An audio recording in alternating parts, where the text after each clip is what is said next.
Muy buenas tardes, bienvenidos a todos, espero que se encuentren muy bien. Vamos a charlar de lo que es la evaluación primaria el día de hoy. Bien, primero que nada, ¿qué es la evaluación primaria? ¿Sí? Que es la primera valoración inmediata, rápida y sistemática que realiza el personal de salud, ya sea enfermero, enfermera, paramédico, paramédica o rescatista, al tomar contacto con un paciente en una situación que sea de urgencia o una situación que sea de emergencia. ¿Sí? La finalidad que tiene en sí la evaluación primaria es, esta, es reconocer, vamos a decir mejor dicho, la manera precoz de las condiciones que van a poner en peligro la vida y poder actuar de forma inmediata para poder corregirlo. ¿Sí? La evaluación primaria, digamos que no busca realizar un diagnóstico definitivo, sino que busca detectar y realizar las amenazas vitales en el momento en que se presentan. ¿Bien? Entonces, la evaluación primaria constituye el primer paso fundamental en la atención de urgencia, tanto en el ámbito prehospitalario como en el ámbito intrahospitalario, en una guardia, en una emergencia. ¿Sí? Entonces, se va a caracterizar ¿por qué? Porque es rápido, ¿sí? Porque el tiempo es determinante, digamos, es ordenada, se sigue una secuencia lógica que ya la vamos a ver, es prioritaria, ¿sí? Atendiendo primero lo que compromete, digamos, la vida, y continua, porque debe reevaluarse durante toda la atención. ¿Bien? Ahora, ¿cuál es el objetivo entonces de la evaluación primaria? Preservar la vida del paciente. Muy simple. ¿Sí? Actuando de forma inmediata sobre esa situación que se va a presentar de riesgo vital. Bien, entonces para eso se plantean algunos objetivos de la evaluación primaria que lo vamos a categorizar en 4. El primero, detectar y corregir rápidamente cualquier alteración vital. ¿Sí? Nosotros tenemos que identificar de manera precoz problemas graves que comprometan las funciones vitales, como es la respiración, como es la circulación, como es el estado de conciencia. ¿Sí? Interviniendo de una forma que sea inmediata para evitar ese deterioro en ese paciente. Segundo, estabilizar al paciente antes de realizar lo que va a seguir, que es la evaluación secundaria, que ya la vamos a ver. La evaluación primaria que busca lograr una condición mínima de estabilidad que nos va a permitir luego continuar con una valoración mucho más detallada. Bien, no es que se avanza a otras etapas hasta asegurarse que las funciones vitales estén controladas. Tercero, priorizar esas acciones de atención, porque se basa en principios de que primero se debe salvar la vida, luego se alivia el dolor y finalmente se trata y se repara, la lesión. ¿Sí? Y cuarto, garantizar la seguridad del rescatista, del paciente y del entorno. Antes y durante la evaluación, siempre debemos asegurar que la escena sea segura para evitar accidentes, ¿sí? Para que esté protegido tanto el personal interviniente como el paciente, como también los terceros que están ahí. Entonces, ¿cuáles son los principios fundamentales de la evaluación primaria? Lo primero es la vida, luego la función y por último la estética, vamos a decirlo así. ¿Ok?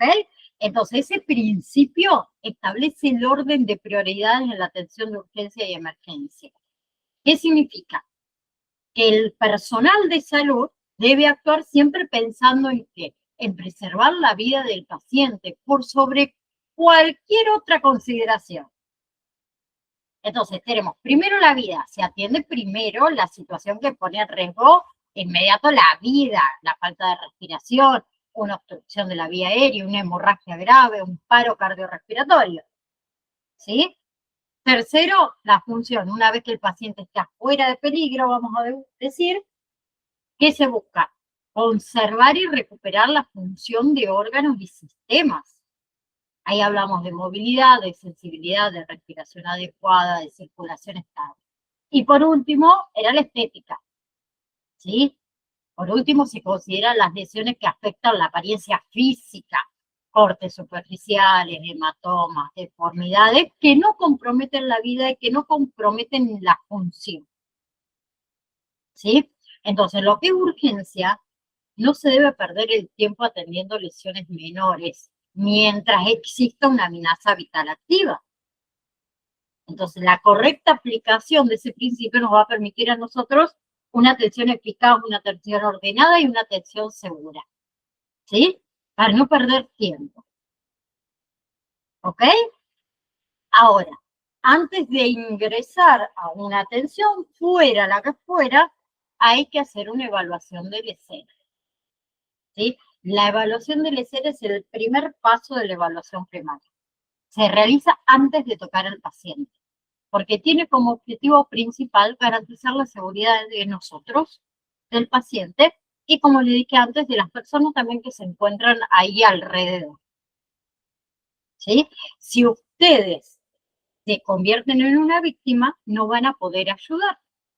Por eso digo que la evaluación de la escena en esta etapa es fundamental. Hay pasos en la evaluación de la escena. Primero, la seguridad de esa escena. Ustedes como profesionales deben observar ese entorno, asegurarse de que no exista ningún peligro, ¿sí?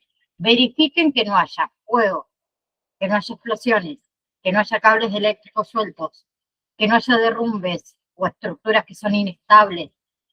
Hay que tener en cuenta el tránsito vehicular, las sustancias químicas, las sustancias tóxicas, la colocación de los EPP, los elementos de protección personal, mínimo guantes, barbicos, protección ocular, ¿sí? Entonces, un ejemplo, a ver, un accidente automovilístico. Primero, ¿qué se hace? Se señaliza la zona, se apagan los motores, se controla el tránsito antes de acercarse a la víctima, al herido. Bien, entonces el primer paso de la evaluación de la escena es la seguridad de la escena. El segundo paso, el número de víctimas. Ustedes deben evaluar rápidamente cuántas personas están afectadas, ¿sí? Determinar si hay una sola víctima o si son múltiples víctimas. Si hay varias personas lesionadas, por ahí van a necesitar solicitar refuerzo o aplicar lo que es el triage para priorizar la atención según la gravedad, ¿sí? Eso nos permite a nosotros organizar mucho mejor los recursos que tenemos disponibles, atender primero a quien realmente tiene riesgo vital. Tercero, mecanismo de trauma o tipo de urgencia. ¿Sí? Ustedes tienen que identificar qué fue lo que ocurrió. Un choque vehicular, una caída de altura, un paro cardiorrespiratorio, intoxicación, herido por arma de fuego o por arma blanca. Tienen que conocer el mecanismo del trauma, porque eso les va a ayudar a ustedes a sospechar de que el paciente tiene lesiones internas o anticiparse a alguna complicación o actuar también con mayor precaución, por ejemplo, un accidente vehicular para proteger la columna cervical, ¿no? ¿Sí? Entonces, esos tres pasos son importantes en la evaluación de la escena. Proteger la vida de ustedes, ¿sí? Evitar nuevos accidentes, permitir una atención que sea organizada y segura, ¿sí? Y orientar la evaluación y el tratamiento de ese paciente. ¿Bien? Ahora, una vez que la escena está segura, que nosotros nos acercamos hacia la víctima, tenemos que tener una impresión general de ese paciente, ¿sí? La impresión general del paciente es una valoración rápida y visual, ¿sí? Que se realiza en los primeros segundos en contacto con la víctima. Ahí no requerimos de instrumento, ¿sí? Se basa en la observación directa. Obviamente, una vez que ustedes se bajan de la ambulancia, ya van con los guantes puestos, ¿no? ¿Sí? Con su barbico. El objetivo de esto, que es determinar de forma inmediata la gravedad del paciente. Y así poder decidir si debemos actuar de urgencia. ¿Sí? Nos permite a nosotros esta impresión general rápida, identificar si ese paciente es crítico, potencialmente grave, si es estable, definir la prioridad de atención e iniciar maniobras de salvataje, sin ninguna demora, si es que hay riesgo vital. Entonces, ¿qué debemos observar en esta impresión general rápida? El estado de conciencia, ¿sí? Evaluamos si el paciente está consciente, si responde, si está confuso o desorientado, o si no responde, o sea, si está inconsciente. ¿Sí? Un paciente inconsciente, chicos, siempre se considera grave hasta demostrar lo contrario. ¿Sí? Evaluamos rápido color y temperatura de la piel. La piel refleja el estado de perfusión y oxigenación, acuérdense. Entonces, tenemos piel fría, pálida, el paciente posiblemente esté en shock. Cianosis, la piel azulada, falta de oxígeno. Si la piel está enrojecida, caliente, puede ser fiebre o alguna reacción. Si la piel está sudorosa, puede ser un signo de alarma. Entonces también evaluamos, como le dije, el color y la temperatura de la piel, rápido. La postura, el movimiento o la inmovilidad, eso también lo evaluamos, los movimientos anormales, ¿sí? Si el paciente tiene movimientos normales, es mejor en un estado general. Pero después si notamos que el paciente tiene rigidez, tiene alguna postura normal o inmovilidad, seguramente es alguna posible lesión grave. Ahora, si el paciente se queja de dolor intenso o tiene incapacidad para moverse, tenemos que estar alertas a eso. Evaluamos rápido la respiración que observamos, si respira o no. Evaluamos la frecuencia respiratoria. Si está haciendo esfuerzo para respirar, ¿sí? Evaluamos los músculos accesorios, ¿se mueven normales o no? ¿Hay presencia de ruido, hay sibilancia, hay ronquido, hay gorgoteo? ¿Sí? Porque si nosotros nos damos cuenta que la respiración de ese paciente es agónica o dificultosa, es una emergencia vital. ¿Sí? Rápido, hemorragias visibles, identifiquen si hay sangrados abundantes, ¿sí? Ahí hay que priorizar el control inmediato de esa hemorragia externa. Porque una hemorragia severa causa la muerte en minutos. ¿Sí? Ahora, yo les pregunto a ustedes, estamos en presencia de una persona con una hemorragia severa, ¿sí? Que no responde, no respira, tiene un paro cardiorrespiratorio. ¿Qué hacemos? ¿Empezamos con la RCP o controlamos la hemorragia?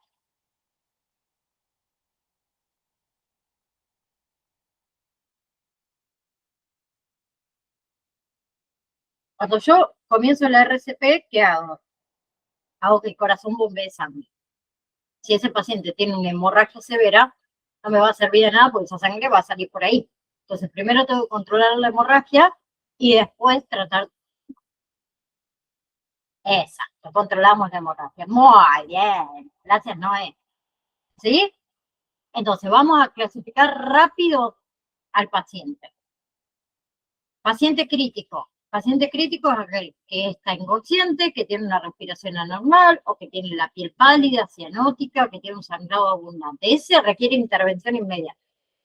Después tenemos pacientes potencialmente graves, ¿sí? Que son pacientes que están conscientes, pero que tienen signos de dificultades o respiratorias, o dolores intensos, o alteraciones visibles.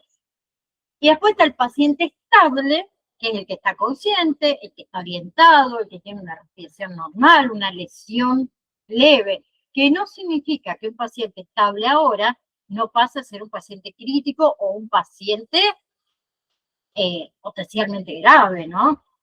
Entonces tampoco hay que quitarle la vista de encima, ¿sí? Bien, ahora, ¿cómo se valora el nivel de conciencia? Tenemos la escala de Glasgow y también tenemos la escala ABPU, ¿sí? ¿No?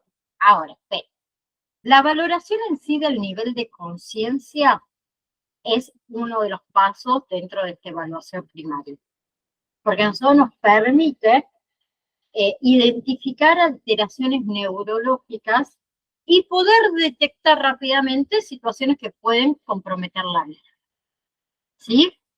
Ahora, si hay un descenso en lo que es nivel de conciencia, se puede deber, por ejemplo, a la falta de oxígeno, a un traumatismo cráneoencefálico, hipoglucemia, shock, accidentes cerebrovasculares, intoxicación. ¿Bien? Tenemos la primera escala, APU, ¿sí? Es una escala muy simple, muy rápida, que se utiliza mucho en lo que es el ámbito prehospitalario, en el ámbito de emergencias. ¿Qué se evalúa? Se evalúa la respuesta de ese paciente a distintos estímulos. A, alerta, que sería un paciente que está despierto, está consciente, que responde adecuadamente. B corta es, ¿responde a estímulos verbales ese paciente? ¿Sí? Que es cuando el paciente está totalmente, no está, perdón, totalmente alerta, pero responde cuando se le habla. B es, ¿responde a estímulos dolorosos? ¿Sí? Hay que evaluar, a ver, yo le hablo, ¿sí? Él no responde a mi voz, pero sí al dolor, ¿sí? Le hago presión unguial, por ejemplo, ¿sí? O un estirón y responde. Y U es que no responde a ningún estímulo. O sea, el paciente está inconsciente, ¿sí? Un paciente clasificado con P o con U, ¿sí? Se considera grave, requiere atención inmediata, ¿sí? Entonces, un ejemplo bien simple. Se le habla al paciente, ¿me escuchas? ¿Cómo te llamas? No responde, ¿sí? Bien, ¿qué hacemos? Lo vamos a estimular con un toque o una presión leve. Si no hay reacción, te pasa la U, está inconsciente. Entonces necesitamos asistir o activar, mejor dicho, el sistema de emergencia y continuar con la evaluación ABC.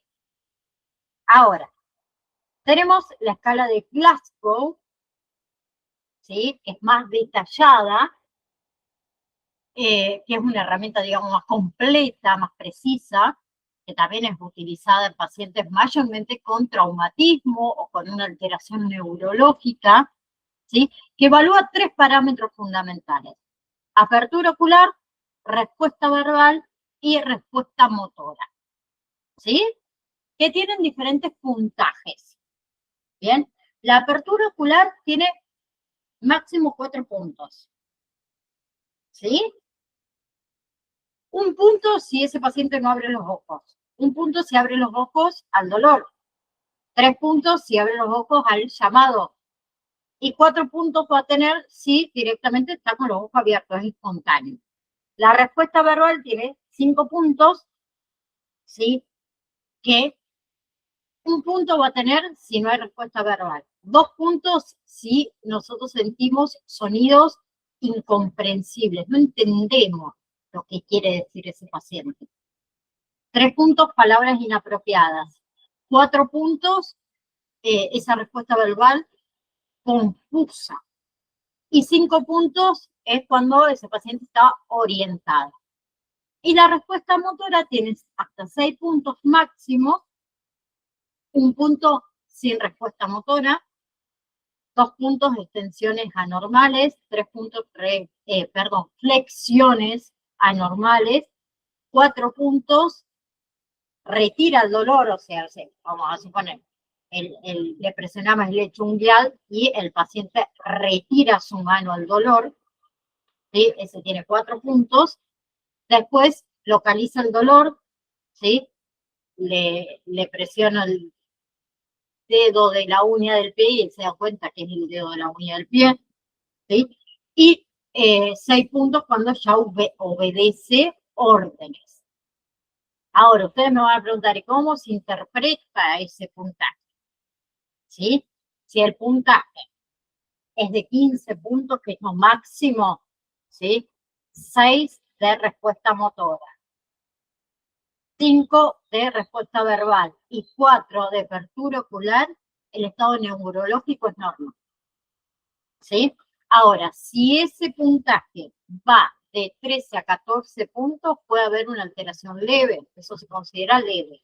De 9 a 12 puntos, una alteración moderada. Y si la puntuación da menos de 8, ¿sí? O de 8 para abajo, hay un compromiso grave que es un riesgo vital, ¿sí? Que mayormente cuando la escala de Glasgow nos da de 8 puntos para abajo, suele indicar necesidad de protección de la vía aérea, ¿sí?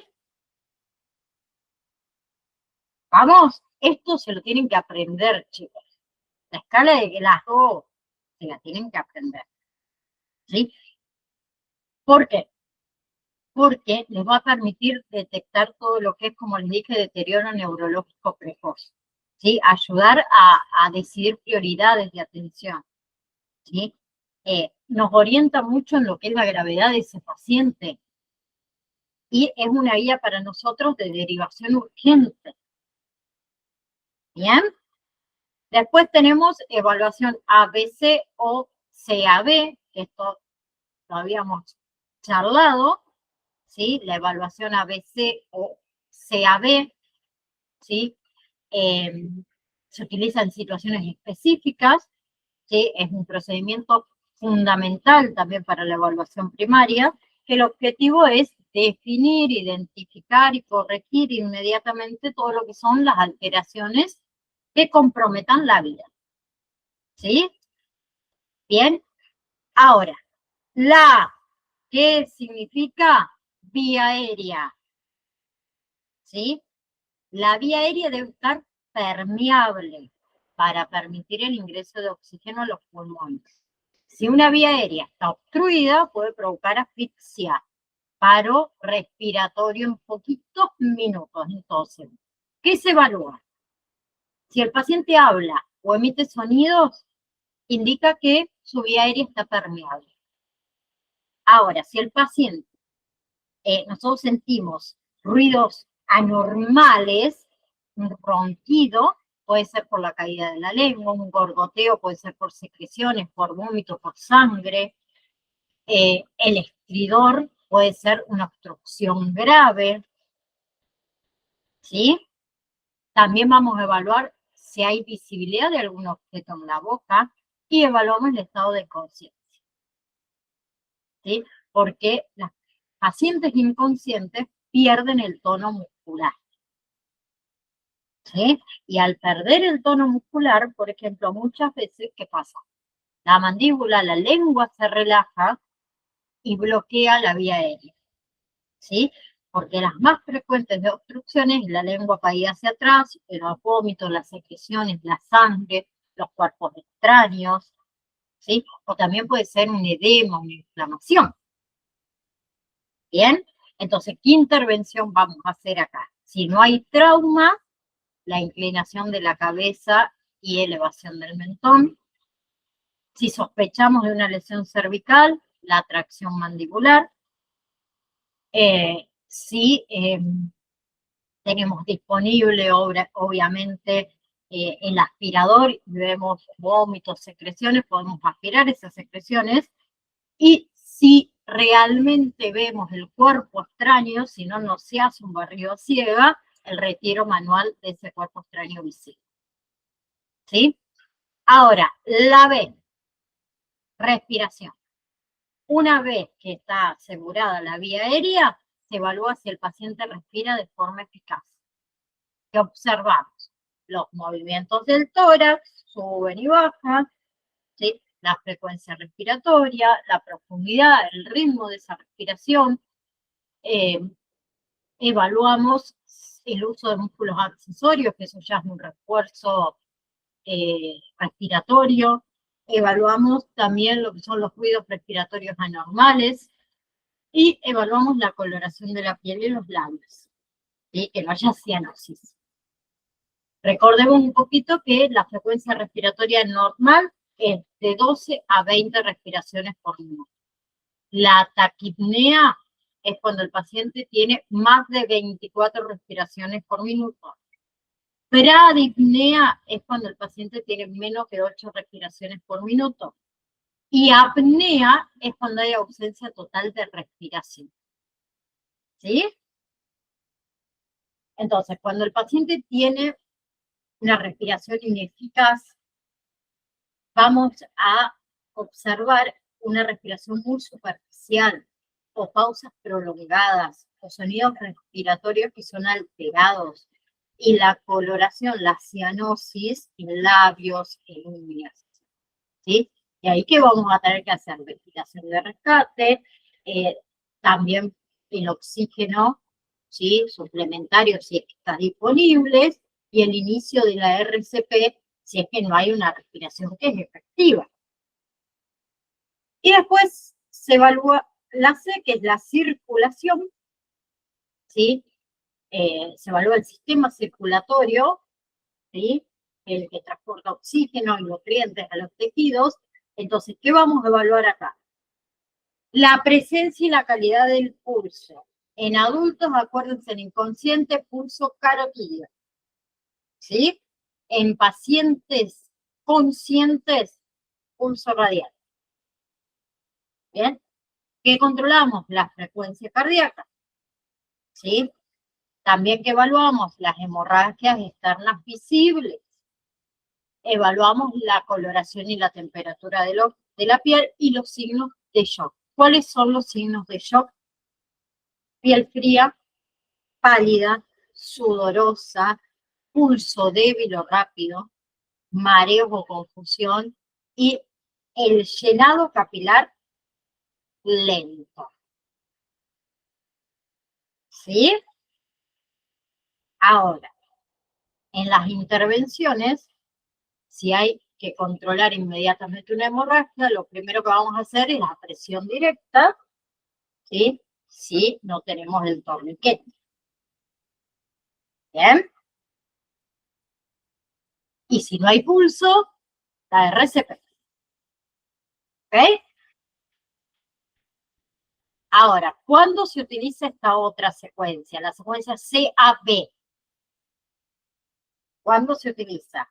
En los paros cardíacos, donde la prioridad acá va a ser primero la C, circulación, después vía aérea y después respiración.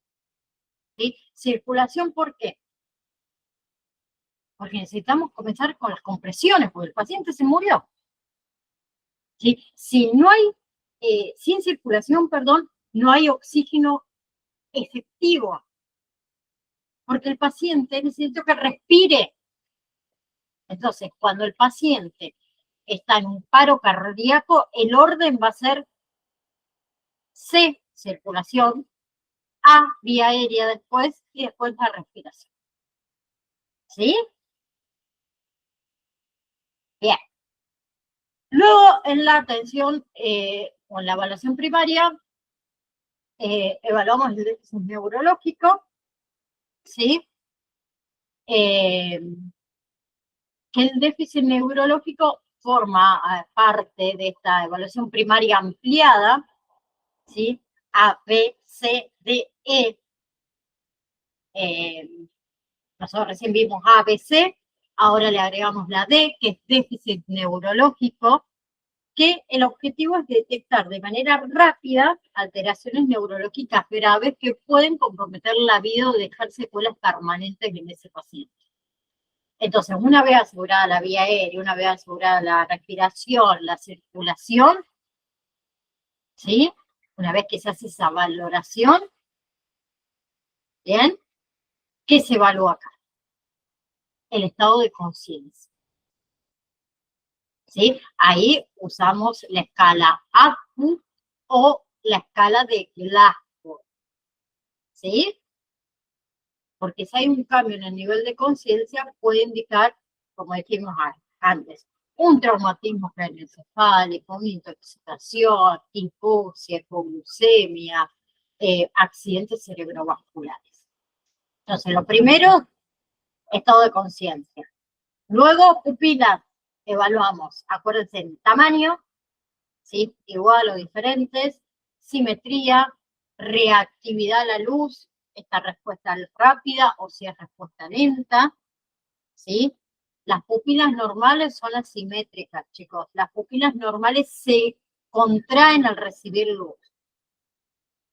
En cambio, puede haber alteraciones, que las más frecuentes es midriasis, acuérdense, que es la pupila dilatada, ¿sí? Miosis, que son las pupilas contraídas, o las pupilas no reactivas, las que no responden al luz, ¿sí? Las pupilas dilatadas que no reaccionan a la luz, ¿sí? Las pupilas midriásicas que no reaccionan a la luz, nos puede indicar un traumatismo craneal, una hemorragia cerebral o un aumento de la presión intracraneal. Y es prioritario eso, ¿sí? Luego que evaluamos en el déficit neurológico los movimientos de las extremidades. Observamos si el paciente mueve brazos, piernas de forma espontánea, ¿sí? O si responde al pedido de mover alguna extremidad. Observamos si presenta debilidad, rigidez, si presenta parálisis, ¿sí? ¿Por qué es tan importante esta parte? Porque la falta de movimiento, por ejemplo, de un lado del cuerpo nos puede indicar una ACV, ¿sí? Los movimientos anormales pueden indicar convulsiones o daño neurológico. Entonces también lo vamos a evaluar. Se evalúa también la respuesta a estímulos, que lo hablamos antes. Se evalúa si el paciente responde a la voz, al tacto, al estímulo doloroso, ¿sí? Porque si hay ausencia de esa respuesta, nos puede indicar un coma, un daño cerebral severo, una intoxicación muy grave. ¿Bien? Y por último, para completar el A, B, C, D, E, la E es exposición y control ambiental. ¿Qué significa esto? Este es el último paso de la evaluación primaria, ¿sí? Que tiene como objetivo identificar lesiones ocultas que no se detectaron en ninguno de los pasos anteriores, ¿sí? ¿Bien? A ver, ese paso, la exposición y el control ambiental, la E, se realiza solo después de asegurarnos que la A, la B, la C y la D estén seguras que la vida del paciente, ¿sí?, no dependa de estas cuatro primeras. ¿En qué consiste la exposición? Es exposición en realidad completa del paciente, es retirar ropa, cortar la ropa de forma cuidadosa, ¿no? Porque, ¿qué necesitamos nosotros? Visualizar todo el cuerpo, detectar heridas que están ocultas, un sangrado interno visible, una quemadura, una deformidad, unos hematomas, ¿sí? O identificar lesiones por ahí por arma blanca, por arma de fuego, un traumatismo cerrado, ¿sí? Entonces, tenemos que hacer una exposición de ese paciente. Esa exposición debe ser rápida y debe ser controlada, ¿sí? Respetando la intimidad del paciente en la medida de lo posible también, por favor. ¿Bien? Luego, ¿qué hacemos? Pues exposición. Una búsqueda sistemática de la lesión. Inspeccionamos cabeza, cuello, tórax, abdomen, pelvis, extremidades, espalda. ¿Sí? La espalda, si es seguro, movilizarlo, si no, no. Porque eso nos va a permitir no pasarnos por alto alguna lesión grave que podría comprometer la vida. Entonces, exploramos de cabeza a pie. Y el control ambiente, ¿sí? Es tan importante como exponer al paciente, que es protegerlo del ambiente, significa. A ver, riesgos ambientales frecuentes, chicos. Hipotermia. La hipotermia es muy común en pacientes traumatizados. Un golpe de calor, una exposición a lluvia, viento, a superficies frías. A eso hace referencia el control ambiental. ¿Sí? Si el paciente tiene un trauma, el trauma favorece la pérdida de calor corporal y la hipotermia. Entonces, puede empeorar el sangrado, puede aumentar el riesgo de que el paciente entre en shock, puede dificultar la coagulación. Entonces, también el ambiente o el control ambiental es importante. ¿Sí?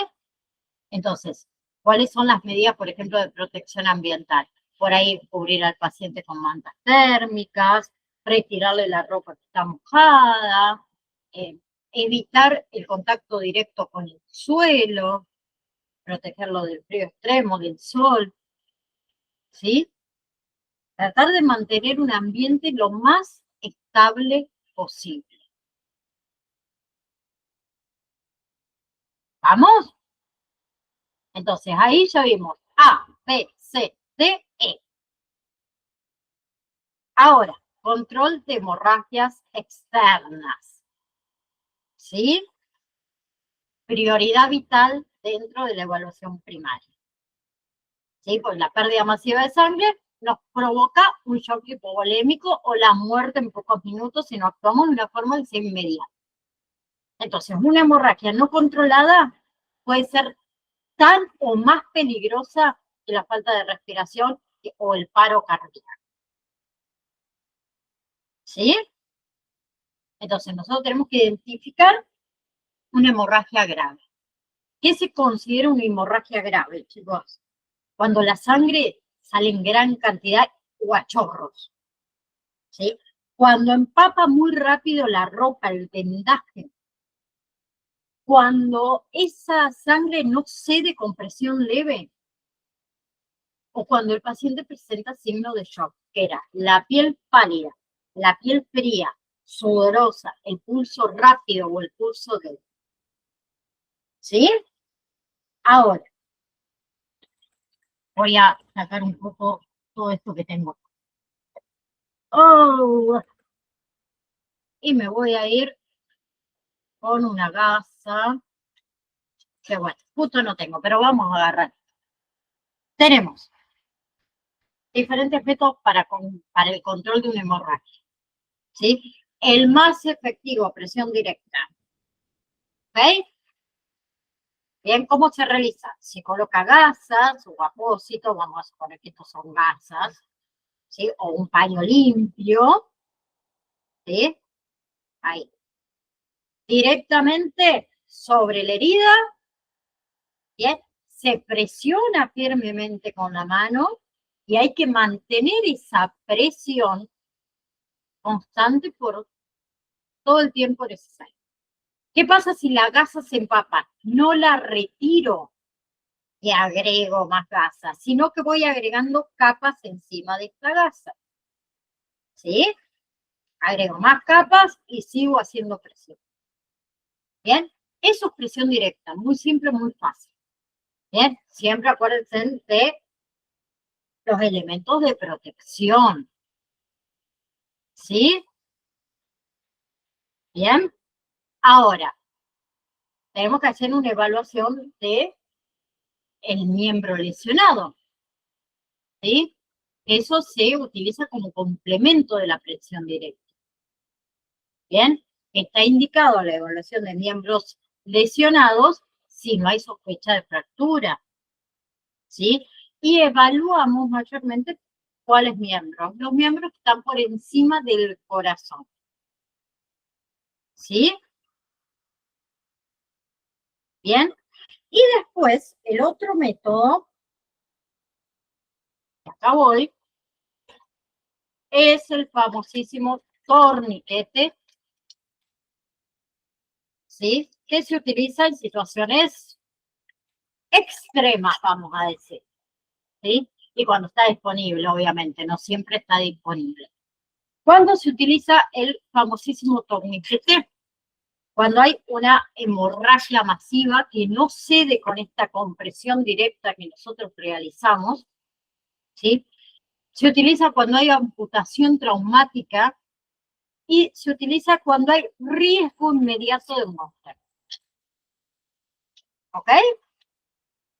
¿Sí? Esto es un torniquete. ¿Cómo se coloca el famoso torniquete? Yo con una mano media difícil, pero lo vamos a intentar. ¿Bien? Vamos a suponer, y voy a agarrar un fibrón rojo, no me va a salir, pero no importa. Vamos a suponer que mi herida está acá, muy profunda. Esa es mi herida hermosa. Mi herida, ¿sí? En el antebrazo, ¿sí? El torniquete se debe colocar, ahí voy a cerrar un poco, ahí estas pulseras, proximal a la herida. A ver si ahí se puede ver, para que vamos a sacar esto, para que se vea bien. ¿Sí? Aproximadamente, ahí, 5 centímetros aproximadamente de la herida. No la voy a colocar acá porque el corazón manda sangre desde acá, no desde acá. ¿Sí? Entonces hay que ajustar, ¿veis? Ajustar, cerrar, ¿sí? Y el torniquete acá tiene un palito de tracción, ¿sí? Esto se va a ir ajustando, ajustando, ajustando. Obviamente que yo no me lo voy a ajustar porque si no me quedo sin circulación. Y tiene una traba acá. Vos lo vas girando y tiene una traba donde lo colocas para que no se mueva. Tiene que estar bien ajustado, chicos. ¿Sí? Hasta que deje de sangrar lo van a apretar. ¿Ok? Una vez que lo aprietan, colocan el sellador, se coloca la hora en que se colocó el torniquete. ¿Sí? Hora de colocación, registrarlo siempre. Ahora, el paciente grita porque le duele, porque se le durmió la mano, porque no siente nada y demás. No se afloja, no se quita. ¿Sí? El torniquete lo van a retirar en quirófano. ¿Sí? Bien, ahora supongamos, yo coloqué este torniquete y sigue sangrando. ¿Qué hago? ¿Retiro el torniquete? No. O aplicamos presión directa con el torniquete, o si tenemos otro torniquete que lo tengo pero no lo voy a abrir, se coloca más arriba, pero no se retira ninguno de los dos. ¿Sí? Hay que tener cuidado con el uso del torniquete porque puede provocar daño tisular. Ojo, ¿sí? ¿Y dónde se utiliza el torniquete? En extremidades, nada más. ¿Sí? No se utiliza en otro lugar, solo en extremidad. Que si van a la jornada Operación Vida, este año que nosotros la hacemos en el mes de septiembre, les voy a enseñar a utilizar el torniquete con el torniquete real, ¿sí? Así que están todos invitados, obviamente, a ir, ¿sí? Ahora, otros cuidados por ahí asociados. Colocar al paciente en posición de seguridad, si está consciente, ¿sí? Mantenerlo fuerte abrigado para prevenir el tema de hipotermia, ¿sí? No darle de comer, no darle de beber, ¿sí? Y vigilar los signos vitales constantemente. ¿Bien? Luego tenemos evaluación rápida del trauma. Esperen que voy a guardar esto, porque si no me queda todo un lío siempre acá, pero no pasa nada. Si no lo ordeno yo, no viene nadie total a ordenarlo, así que no sé de qué nos quejamos. Bien. Evaluación rápida del trauma. ¿Qué significa esto? Una valoración global, una valoración sistemática, veloz de ese paciente que está traumatizado.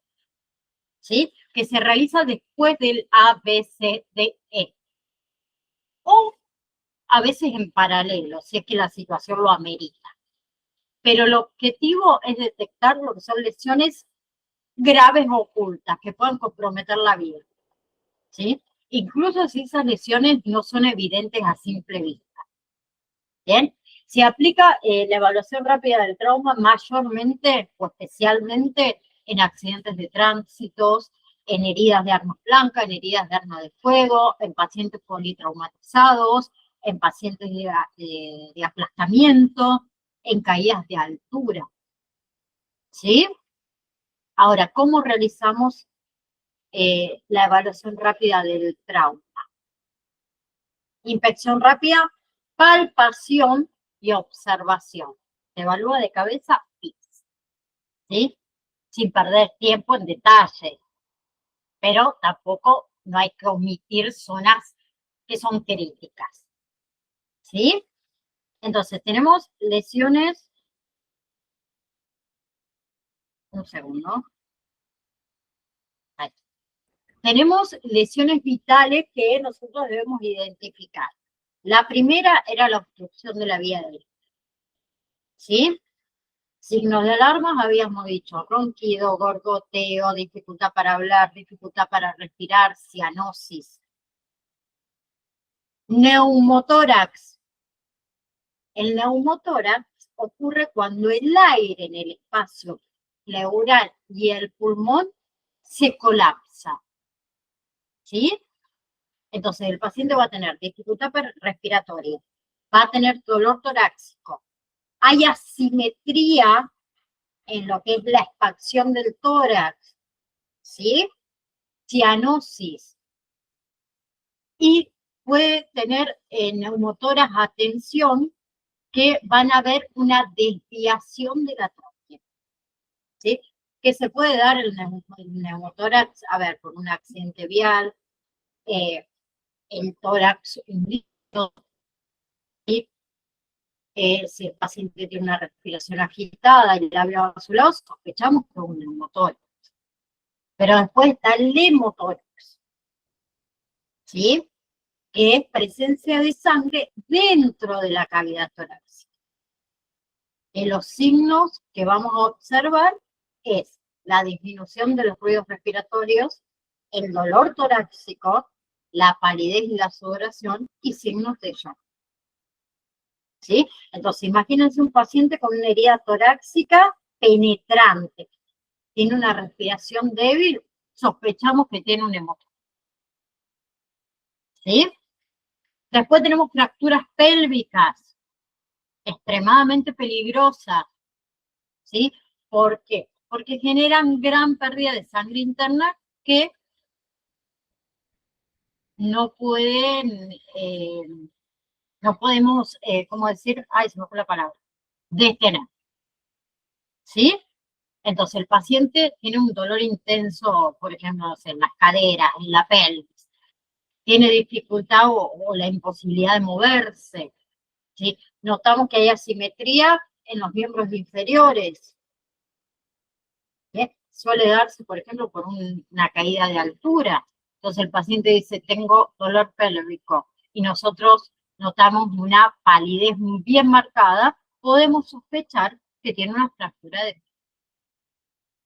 ¿Sí? Después tenemos las lesiones vertebrales, que pueden provocar daño neurológico, que es irreversible, que esa también hay que tener mucho cuidado, ¿sí? Que ahí hay que movilizar inmediatamente, ¿sí? Donde el paciente va a presentar lo que es dolor cervical o dolor dorsal, ¿sí? Parálisis facial o en algunos casos parálisis total. Bien. Después tenemos lo que es el shock hipovolémico, que es la consecuencia de pérdida de sangre o de líquido, ¿sí? Entonces el paciente va a presentar piel fría, pálida, sudorosa, pulso rápido o pulso débil, respiración acelerada y alteración del estado de conciencia. ¿Sí? Entonces, si nosotros nos encontramos con un paciente politraumatizado que está pálido, que está confuso, sin ningún sangrado visible, podemos sospechar que tiene un shock por sangrado interno. Entonces hay que evaluarlo. ¿Sí? Luego, tenemos activación del sistema de emergencias médicas. ¿Sí? Paso clave, paso prioritario en la evaluación primaria. ¿Sí? Que esto, la activación del servicio de emergencia, se debe realizar lo antes posible. ¿Sí? Incluso en paralelo con las maniobras de asistencia. Pero necesitamos que llegue la ayuda especializada y los recursos avanzados. Bien, en situaciones críticas, una llamada a tiempo puede salvar la vida de ese paciente. ¿Sí? Entonces, ¿cuándo vamos a llamar inmediatamente al servicio de emergencia? Cuando tenemos pacientes inconscientes, pacientes con paro cardiorrespiratorio, pacientes con dificultades respiratorias graves, pacientes con hemorragias importantes, pacientes politraumatizados, pacientes con convulsiones prolongadas, sospecha de ACV, dolor torácico muy intenso, accidentes con múltiples víctimas. ¿Sí? En Argentina se realiza el llamado al 107, que es la emergencia de salud, o al 911, que es la emergencia, las emergencias integrales. ¿Sí? Pero esa llamada es clave. ¿Sí? Cuando nosotros hablemos con el servicio de emergencia, en esa llamada nosotros tenemos que ser claros, breves y muy precisos de lo que pasó. ¿Qué información le vamos a brindar al servicio de emergencia? El lugar exacto del evento, la dirección, ¿sí? O alguna referencia también cercana. Si hay dificultades en el acceso, no sé, a una calle de tierra que justo llovió, que hay barro, vamos a suponer. El número de víctimas, que es una, si son varias las afectadas, si hay niños, si hay adultos, si hay embarazadas. El estado de las víctimas, ¿sí? Si están conscientes, si están inconscientes, si respira, si no respira, si hay presencia de sangrado, si hay convulsiones, si hay dolor intenso, bien preciso. El tipo de emergencia, ¿qué pasó? A ver, fue un accidente de tránsito, fue una caída, fue un paro cardiorrespiratorio, fue un traumatismo grave, fue una intoxicación. ¿Qué pasó? ¿Qué tipo de emergencia es? ¿Sí? Y si realizamos alguna acción o estamos realizando alguna acción, debemos decirle qué estamos haciendo. Estamos realizando RCP, estamos realizando control de hemorragia, estamos inmovilizando, estamos haciendo ventilación de rescate. ¿Qué estamos haciendo? ¿Sí? Toda esa información nosotros se la tenemos que dar al servicio de emergencia cuando activamos. Ahora, y por último, yo les dije que se hace una reevaluación continua de la evaluación primaria. ¿Sí? Es un proceso constante, obligatorio durante toda la atención del paciente en emergencia. No es que alcanza con que nosotros evaluamos una vez. ¿Sí? No. El estado del paciente puede cambiar en segundos. ¿Sí? Aunque el paciente pareciera estable. Entonces, el personal de salud debe volver a valorar rápidamente el ABC o el CAB, el estado general de este paciente, hasta que llegue esa ayuda avanzada y esa ayuda completa y que se complete el traslado de ese paciente. ¿Sí? ¿Por qué es tan importante la reevaluación? Las lesiones pueden empeorar progresivamente. ¿Sí? Puede aparecer un paro cardiorrespiratorio súbito. Una hemorragia controlada puede reaparecer. El nivel de conciencia puede descender y esa respiración del paciente se puede volver ineficaz. Entonces, si nosotros reevaluamos, nos va a permitir detectar esos cambios a tiempo y actuar de inmediato. Entonces, ¿qué se reevalúa? Vía aérea, respiración, circulación y estado neurológico y exposición y entorno. ¿Sí? Entonces, en conclusión general, la evaluación primaria va a ser el pilar, como dice ahí, del soporte vital. ¿Sí? Si nosotros la aplicamos correctamente, eso determina la supervivencia de ese paciente. porque nos va a permitir reconocer en pocos segundos si está respirando, si tiene pulso, si hay una hemorragia que comprometa su vida. Entonces, tanto el trabajo del auxiliar de enfermería como del paramédico, ¿sí? Ustedes lo deben realizar con calma a todo esto, pero con rapidez y en equipo, ¿sí? Siempre priorizando la seguridad, la comunicación efectiva, la acción inmediata. ¿Bien? ¿Se entendió?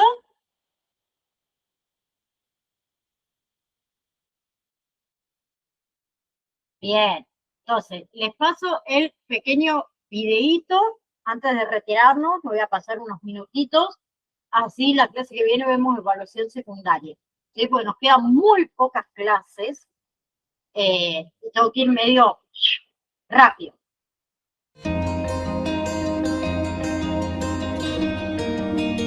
La valoración primaria, también conocida como ABC, es un paso fundamental en la atención de una emergencia en primeros auxilios. Se basa en la evaluación de 3 aspectos vitales para determinar la prioridad de atención y asegurar la supervivencia. Después de haber aplicado el protocolo PAS, habernos protegido, asegurado la zona, haber avisado a los servicios de emergencia, empezamos a socorrer. Para socorrer a cualquier víctima, lo primero que deberemos hacer es una valoración primaria. Esta valoración primaria nos va a permitir asegurar las constantes vitales, las funciones vitales básicas de esa persona. Una vez hayamos hecho la valoración primaria, empezaremos a aplicar esos primeros auxilios. La valoración primaria consta de 2 partes. La primera va a ser el nivel de consciencia. El nivel de consciencia se valora mediante la escala AVDN, que quiere decir alerta, verbal, doloroso, nulo. Que una persona está alerta quiere decir que no tenemos que realizarle ningún tipo de estímulo para que esa persona nos responda. Esa persona directamente, nosotros vamos a ver que está despierta, puede estar mareada, puede estar aturdida, pero va a estar despierta y va a estar reaccionando a los estímulos que hay alrededor. Una vez tenemos a una persona alerta, nosotros sabemos que está alerta, vamos a decir que esa persona tiene un nivel de consciencia pleno, va a tener una consciencia total. Si nosotros tenemos sospecha de que esa persona puede que no esté consciente o no tenga una consciencia plena, deberemos empezar a aplicar estímulos. El primer estímulo que vamos a aplicar sería un estímulo verbal, directamente lo que sería más natural de ir a donde una persona y hablarle y decirle: buenas, ¿te puedo echar una mano? ¿Qué tal estás? ¿Sabes qué te ha ocurrido? Si le conocemos, le podemos preguntar cosas que sepamos, cualquier cosa así. Si vemos que responde a esos estímulos verbales, esta persona estaría consciente, pero su nivel de conciencia habría descendido un punto. ¿Por qué? Porque necesita algún tipo de estímulo para que nosotros sepamos que esa persona está consciente. Si esta persona nosotros le hablamos y no nos responde, no quiere decir que esta persona está inconsciente, porque puede que todavía pueda reaccionar a estímulos dolorosos, que sería el siguiente punto. Los estímulos dolorosos son pequeñas molestias que se le hacen a esa víctima para que nosotros sepamos definitivamente si está consciente, con algún nivel de conciencia, o está totalmente inconsciente. Los estímulos dolorosos no deben ser agresiones, deben ser pequeñas molestias. ¿Qué podemos hacer para eso? Presión en puntos dolorosos como detrás de los oídos, encima del labio, podemos apretarle un poquito las extremidades, pequeños pellizcos, pero no debemos coger a una persona por los hombros, zarandearle, ni pegarle tortazos, ni nada de eso, por 2 motivos. Uno, porque lo puede sentir como una agresión y la gente de alrededor lo puede sentir como una agresión, y la segunda es que como esa persona esté consciente nos puede dar una respuesta agresiva. Si esta persona no responde a los estímulos dolorosos, su consciencia sería nula. En caso de que sí responda, ese nivel de consciencia sería muy leve, pero todavía consideraríamos que la persona está consciente. Si la consciencia es nula, nosotros debemos pasar al ABC. El ABC es la segunda parte de la valoración primaria. ABC son 3 siglas en inglés que quiere decir Airway, Breathing y Circulation, que es apertura de vía aérea, respiración y circulación. En ese orden, lo primero va a ser asegurarnos de que esa persona respira. Para ver si una persona respira o no, deberemos realizarle una apertura de vía aérea. Normalmente esta apertura de vía aérea en primeros auxilios se realiza mediante la apertura de frente-mentón. ¿Por qué se hace? Porque la persona, al estar en reposo tumbada boca arriba, sus mecanismos respiratorios se obstruyen, lo bloquean sus mecanismos digestivos, con lo cual deberemos hacer una pequeña hiperluxación del cuello para liberar esas vías aéreas. Una vez hemos liberado las vías aéreas, somos capaces de valorar esa respiración, pasaremos a la B, que es el breathing, es la respiración. Para valorar la respiración de una persona tenemos las siglas VOS o VOS. Estas siglas se refieren a ver, oír y sentir. Son 3 mecanismos para identificar si existe respiración o no existe respiración en esa persona. La V de ver, vamos a poder mirar el tórax de la persona, como al inhalar y al exhalar se eleva y desciende el tórax.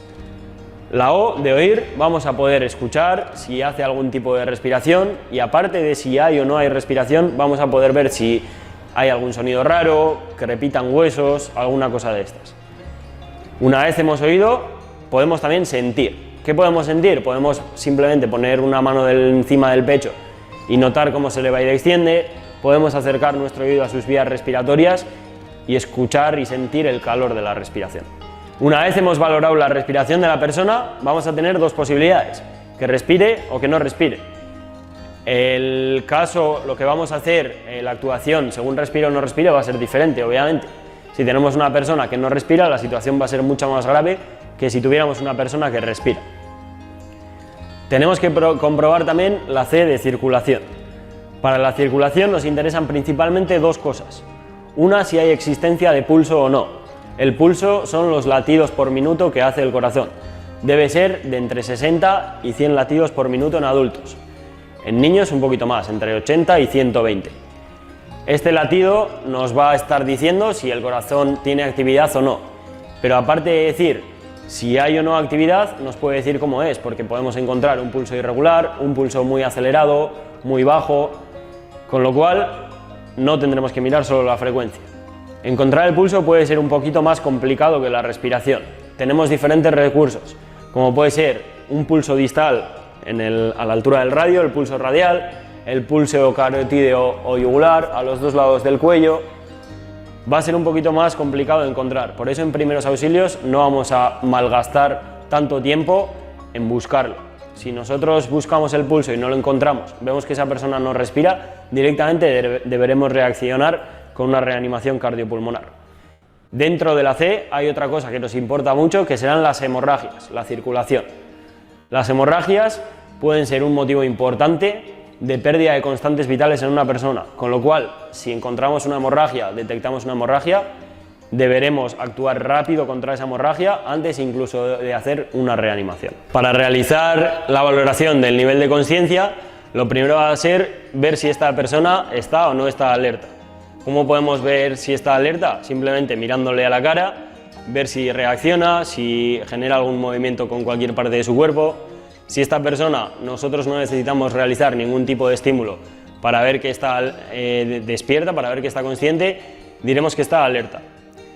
Si no está alerta, si vemos que esta persona, nosotros no estamos seguros de si está consciente o no, vamos a tener que empezar a realizarle estímulos. ¿Qué va a ser lo primero para eso? Hablarle. Hola, ¿estás bien? ¿Sabes qué te ha pasado? Sí, estoy bien. Vale, nos dice que está bien, con lo cual no habría ninguna emergencia.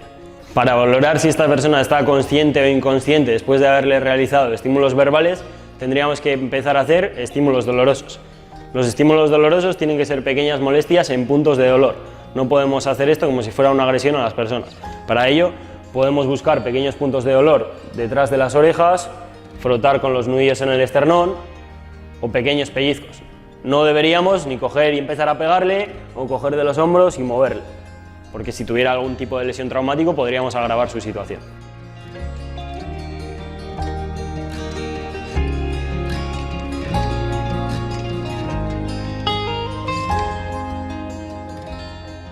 Una vez hemos valorado el nivel de conciencia y hemos determinado que esa conciencia es nula, vamos a pasar a valorar la respiración. Para valorar la respiración deberemos primero hacer una apertura de la vía aérea. Normalmente la maniobra que usamos en primeros auxilios va a ser la maniobra frente-mentón. Es muy sencilla, una mano en la frente, otra en el mentón y vamos a intentar hiperextender abriendo la boca. Si cerráramos la boca estaríamos cerrando la vía aérea de las personas, con lo cual con la boca abierta. Una vez hemos hecho esta maniobra nos acercaremos a las vías respiratorias de la persona durante 10 segundos para valorar esa respiración. Tenemos que ver si el tórax se eleva y desciende, podemos oír el ruido de la respiración y sentir el calor y el aire de la respiración.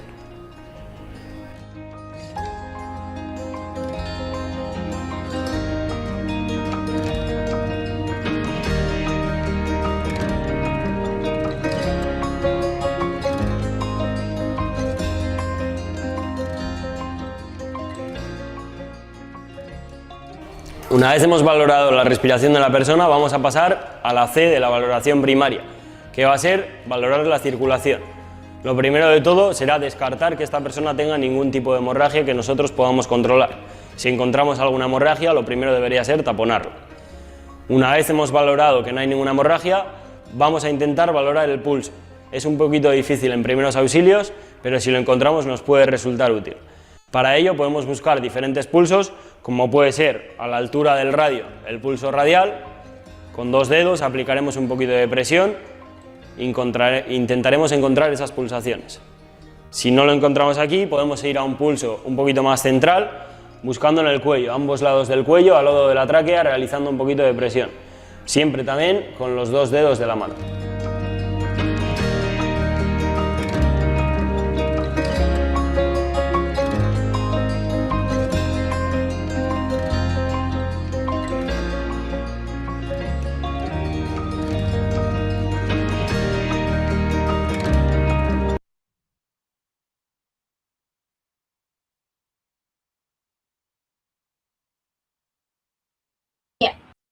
Entonces, nos vamos a estar viendo la clase próxima a las 18:05 minutitos más tardar.